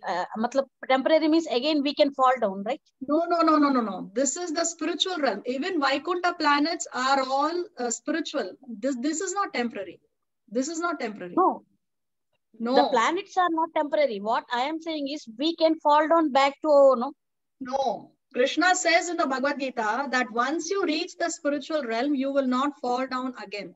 So if you reach this peripheral, doesn't matter whether you are in Vaikuntha Loka or Ayodhya Dham or Dwarka Dham or Golok Dham, you will not come back again. But again, actually, I heard, I think whether it is correct or not, I don't know correctly. But again, if we wish to, again, we have any desires or we have that wish, again, God will send back. No, see, Krishna promises in the Gita, once you come back, you will not go down again. So what is the logic? Let's try to understand. Originally, we were in the spiritual realm. Then why did we come here? And Krishna says that once you come back, you will not fall down again. So how to understand this logic?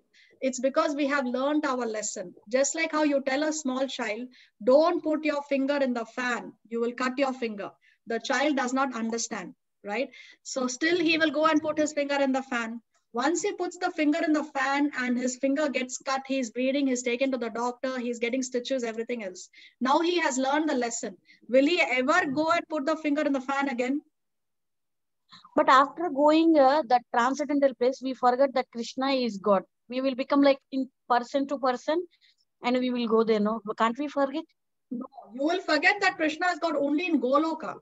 In Goloka. But in Vaikuntha planets, you know that Krishna is God. So the relationship is formal. But you will not fall down. Anywhere in the spiritual realm, you go once, Krishna says in the Gita, you will not fall down again. Okay? Okay. So we will not forget that. Only the thing is we will just treat him as a person. Yes. Once you reach this spiritual realm, Vaikuntha or Goloka or Dwarka, you will not fall down again. Okay? This is all the spiritual realm. Below the spiritual world, here you can see Kailasha. So Lord Shiva, here, you can see Kailasha here. Lord Shiva is between the spiritual and material realms, here. So this world here, Aishwarya Dham, is the Vaikuntha planets. Okay? So this is the spiritual world, and here is the material. You can see this Karana ocean. Yeah.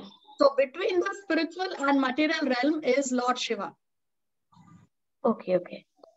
Below the abode of Lord Shiva comes the first expansion of Krishna in the material world, which is Mahavishnu. See, Mahavishnu is here. He's breathing universes. And then within each universe, there is one Brahma. And you have these 14 planetary systems.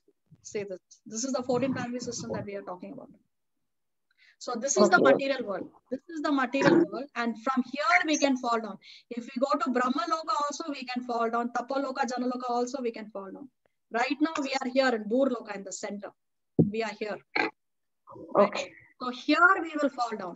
But once we cross this, we cross the Brahma Jyoti and we go to this dham, then we will not fall down.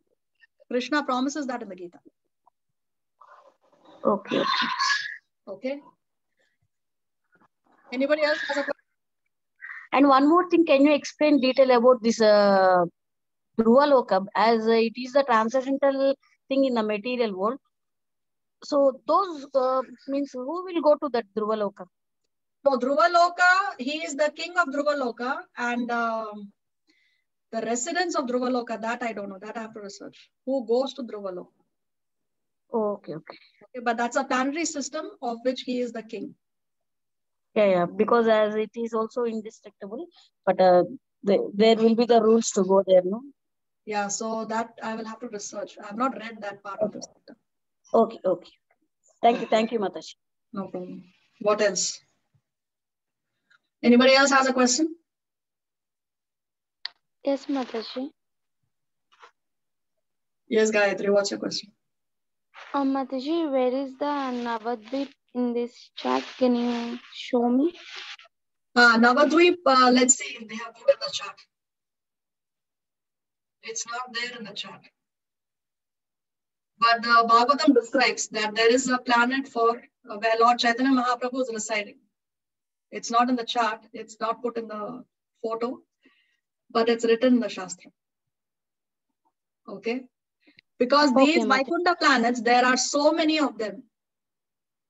There are thousands of Vaikuntha planets. So some of them are named Vamana, Varaha. Then you have here, okay, there is no name here. Then you have Matsya. So one of these planets here in the spiritual realm is the planet of Lord Chaitanya Mahaprabhu. Kurma, we can see Narsimha. Kalki. So see, you can see Kalki, Buddha. So the name is not given, but his planet is there. Okay, what else?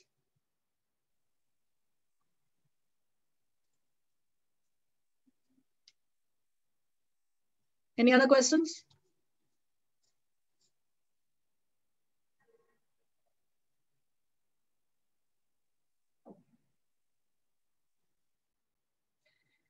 Okay, so we will stop our class here and we can see the video. Would you like to see the video of the story of... Yes. Okay. Yes.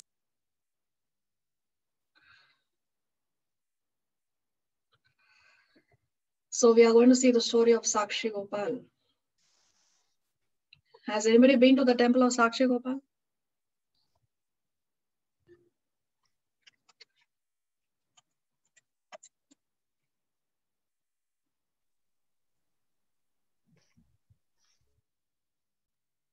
No.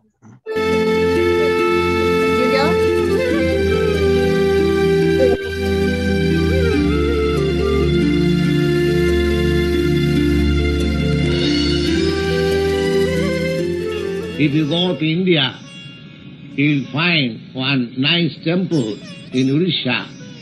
It is called the Temple of Witness Gopal, Sakshi Gopal, Witness Gopal. This Gopal was situated in a temple at Vrindavan. Now two Brahmins, one young and one old, they went to visit Vrindavan, the place of pilgrimage. The old man felt very obliged and he began to say to the young man, "My dear boy, you have done so much nice service to me, I am obliged to you. So I must return that service. I must give you some reward." So the young man said, "Oh, my dear sir, you are old man. You are just like my father. So it is my duty to serve you, to give you all comforts. I don't require any reward." So the old man also thought that, no, I am obliged to you, I must reward you. So he promised that I shall get you married with my youngest daughter. Shyam, I am indebted to you. You are serving me with such care and consideration, like a disciple to his guru. You know, I am very fond of you. In fact, I have a son, and he is not as kind to me as you are. There must be some way I can show my gratitude to you. Shyam, I should have had a son like you. Wait, I can still make you my son? Not exactly my son, but a son-in-law. Yes, you are the right match for my daughter. Only you. That is the right thing to do. Now, the old man was a very rich man, and the young man was not rich. He was poor, although he was Brahmin, learned. So he said that you are promising, you don't promise this, because your kinsman, your family man will not agree. I am poor man, and you are rich man, you are aristocratic. So it will be not, this marriage will not take place. Don't promise in that way before the deity. It is not good, because it is there. But he was firm faith that Krishna is hearing, because the talks were going on in the temple. So it will not be fulfilled. No, because the old man becomes still more persistent. Oh, my daughter I shall offer you, who can permit me? Shyam, I am giving you my word in front of the deity. I will see to it that my word is honored. Please, do not make such promises in front of the deity. You will be bound by it. Yes, I want to be bound.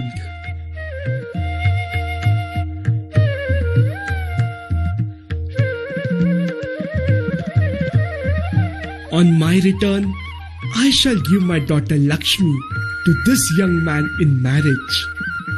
May our Lord Gopal bear witness to this.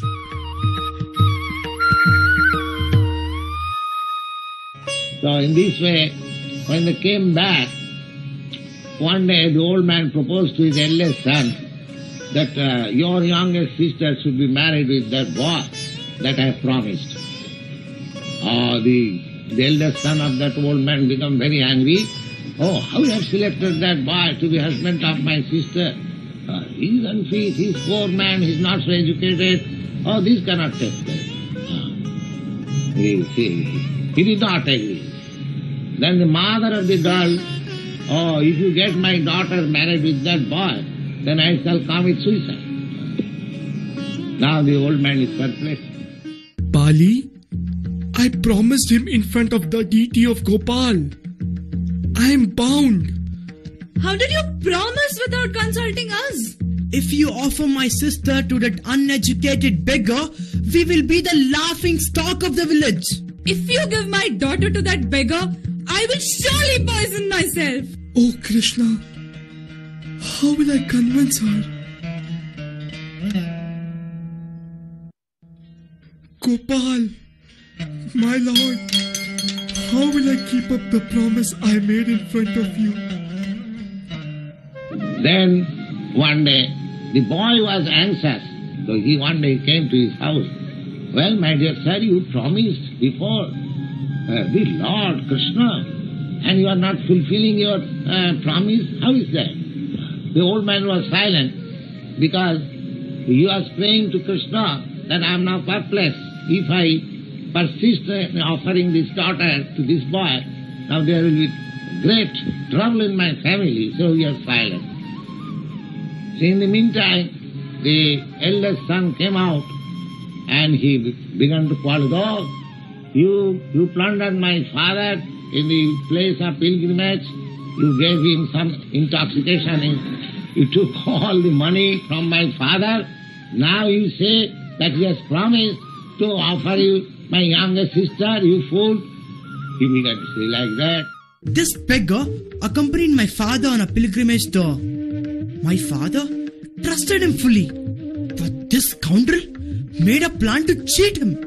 He gave my father an intoxicant called Dhutura and stole all the gold and money from him. And now he is lying that my father promised to give him my sister in marriage. Then all the neighboring gentlemen, they know what is the trouble. There is so much howling. Do you think that this boy is fit for my sister? We are aristocratic family and this or that, so on. So, the young man said, the young man could understand, the old man is still agreeable, but these, his sons and family members, as he suggested, they are not agreeable. So he explained the whole thing before all the gentlemen who came, that this is the fact. Now he promised. Now, for the sake of his son and wife, he cannot fulfill his promise. This was a promise before the Lord. In the meantime, the old man's eldest son was atheist. He voluntarily says, well, if your God comes and gives witness, then I shall offer my sister to you. But he was confident that God will come. He said, yes, I shall ask God, I shall ask Krishna to come and give witness. So, now before all gentlemen this was done, then the young man said, all right, let us now come to agreement that I shall call Krishna from Vrindavan to give witness in this matter. And when he comes, we will have to. All the other gentlemen, they also persisted, so there was an agreement. Shyam, how will you prove that he promised you in front of the Lord? Well, I will call the same Lord as my witness. And you think he will come here to bear witness? Yes, surely he will come. Yes. Let the Lord come here personally and save me from this perplexity. Then I shall surely give my daughter to you. That is a good settlement indeed.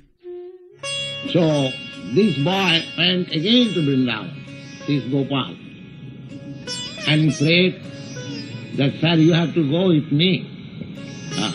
He was so staunch devotee, just like talking with friends. He did not think that is a statue, it is image. He is a God. That was his conviction. So God said, how do you think that a statue can go with you?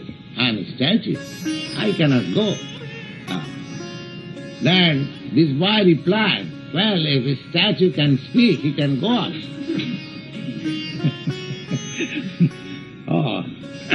Then Krishna said, all right, I shall go with you. Then there was some arrangement that you will not see me, but I will go with you. I will go with you, and you will hear the sound of my nopur. The nopur is an instrument which is fixed up in the leg of Krishna. It sounds like chin, chin, chin, chin, just like. So he was going with him, and daily he was offering some food stuff, taking alms from the village.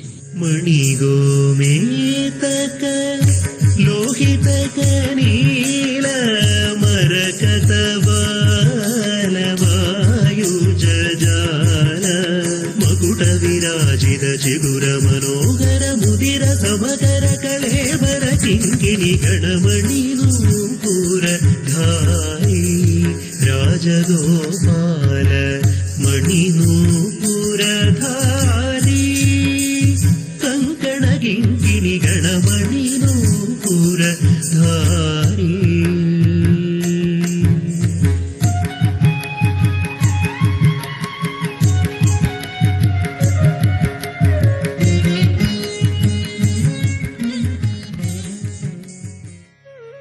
In this way he was coming, but when he came in the precincts of the village, of his own village, he could not hear the sound of the nupur. So he saw back, oh, where is Krishna? He saw that statue is there. The statue is standing. So he informed all the villagers that Lord has come to give witness, and it is about some thousands of years before this thing happened. People were convincing, yes, there was no such a big statue this boy could not bring. So they believed, and there was a temple constructed by the king of that country, and still that temple is there, and it is named, the Lord is named as Sakhi Gopal. Sakhi Gopal, Gopal means, Gopal is the name of Krishna's boyhood. So, because he came to give witness in that controversy, so that temple is still there. My dear friends, the Supreme Lord has again proven himself to be Bhakta Vatsala. He personally came here to bear witness. So, from now on, he will be known as Sakshi Gopal. Sakshi Gopal ki. Sakshi Gopal ki.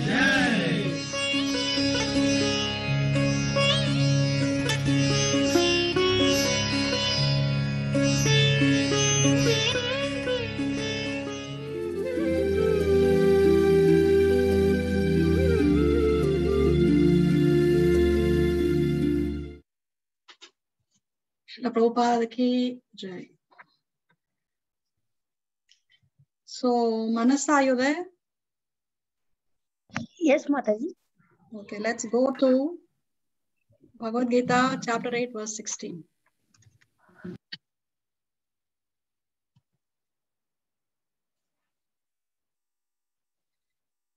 See, Bhagavad Gita, chapter 8, verse number 16. See here.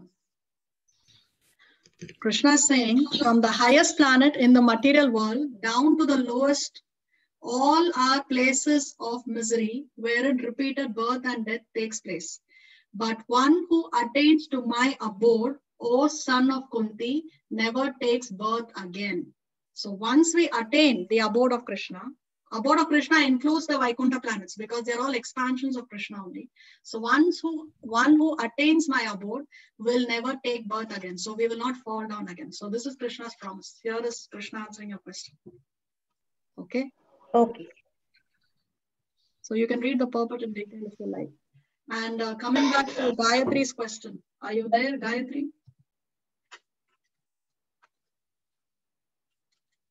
Gayatri, can you hear me? Was it Gayatri who asked the question on Navadvip or no? Yes, Mataji. Okay. Yes, Mataji. So there is a book called Navadvip Bhava Taranga. Okay. Navadvip Bhava Taranga is written by Bhaktivinoda Thakur. Bhaktivinoda Thakur was the father of Bhakti Siddhanta Saraswati Thakur. Bhakti Siddhanta Saraswati Thakur was the spiritual master of Srila Prabhupada. So in his book, Navadvip Bhava Taranga, if you go to chapter 2, text number 2, there it is written that Navadvip is the crown jewel of all pilgrimage. Okay, one second, wait. I think I'm on the wrong page.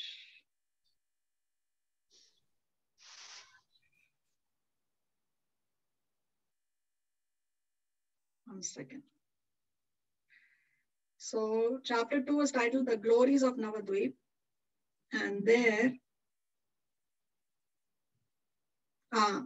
text 2 says, may my eyes behold the 16 Krosha land of Vrindavan as identical to Navadvip within Gaura Mandala. These two eternal spiritual manifestations, these two eternal spiritual abodes are the manifestation of one truth. Okay, so then he says in the purport, the topmost spiritual planet of Goloka has two manifestations. I'm sorry. The topmost spiritual planet of Goloka has two manifestations, Vrindavan and Navadvip. So Goloka has two manifestations, Vrindavan and Navadvip. Okay, Vrindavan is characterized by sweetness or Madhurya, wherein Krishna eternally enjoys his sweet pastimes with the residents of Vrindavan. On the other hand, the realm of Navadvip is characterized by Lord Chaitanya's magnanimous Sankirtana pastimes. So here you have Vrindavan has two manifestations, Navadvip and, Goloka has two manifestations, Vrindavan and Navadvip in the spiritual realm. So this is answering your question. I will send you the link in the group so that you can read it in more detail. Okay? Okay, Mataji. Thank you. You're welcome. So we have to welcome a few people here. We have Anjana, who is joining us for the first time. So welcome to our group. Is she there? Or has she left? Anjana is from India or from Santiago? No, she's from India. Okay. Yeah, she is from India, basically from Mathura. And she has a kid, 1 year old. Maybe that his kid needed her more than. Okay. So, all right. Okay. So we had Anjana with us, who was with us for the first time, but now she had to disconnect because of her family responsibilities. And then we have Anjali Karnani also, who has switched from slot 2 to slot 1. And we have Kaushik with us, who's joining us for the first time. Rajini's son. So there we can see him, his camera is on. So welcome to our classes, Kaushik. Thank you very much for joining us. Thank you, Mataji. So hope you can continue with our classes and we can go up to chapter 18. I hope that we can go up to chapter 18. Okay. So anything else? It's 12:30 here. I'm sure all of you are hungry and hope to see you all next Sunday. Thank you very much, everybody. Hare Krishna. Thank you very much. Hare Krishna. It is nice. Hare Krishna, Mataji. Hare Krishna. Hare Krishna. Hare Krishna. I can see Dinesh and Sudhasini also. Thank you very much for on your camera. Hare Krishna. Thank you so much. Hare Krishna. Hare Krishna. Next week, hey, Jayita, I can see you too today. Thank you so much. Very nice. Mataji, can I ask my query about the previous chapter? Yes. Because this is for only my understanding. About the question was na ki if lust arises, we have to kill it or we have to let it die. So, ma'am, when I read now this chapter, it's written last chapter, we can speak. Can you please guide me that about my understanding that? Yeah. The thing is, everybody has not yet submitted their answer paper. So we'll wait till the date finishes for the submission of the paper and then we will discuss it. Okay? So we have to still wait because people are still submitting their answer. Okay. We cannot reveal the answers now. So after that, we will clear these doubts. Okay. Thank you, Mataji. Okay, no problem. Thank you, everybody. Take care. Hare Krishna. Hare Krishna. Hare Krishna. Hare Krishna, Rajesh. Krishna.